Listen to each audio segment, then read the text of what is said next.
বসে আছে। আমরা যদি একটু পাড়ায় পাড়ায় সন্ধ্যে সকালবেলা একটু ফোঁস করি, পারবেন তো বাড়ি থেকে বেরাতে? পারবেন তো যে ছেলে মেয়েদের আগিয়ে দিচ্ছে? আপনাকে সাসপেন্ড করা হয়েছে 1 বছর, আপনার কাছে কিছু লিখিত এসেছে এখনো? বিষয়টা হচ্ছে যে আমি আমার বন্ধু বান্ধব, আমার সার্কেল, আমার শুভানুধ্যায়ের মাধ্যমে জেনেছি। তা বলি যে কিছুক্ষণ আগেই আমার দাদা দুরারোগ্য ব্যাধিতে মৃত্যুবরণ করেছে। এই মুহূর্তে আমি শোকাগ্রস্ত রয়েছি। এখন অবধি আমার কাছে এই ব্যাপারে কোনো নির্দেশ আসেনি। নির্দেশ আসার পর আমি আমার প্রতিক্রিয়া দেব।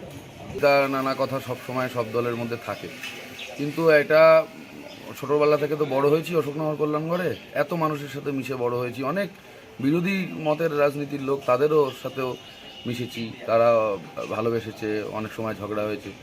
মাথা হেট হয়ে গেছে। তৃণমূলেরও সমর্থক হয়ে থাকেন, তৃণমূলকে ভোট দেন, আপনার কাছেও আবেদন, এটা মেনে নেবেন না।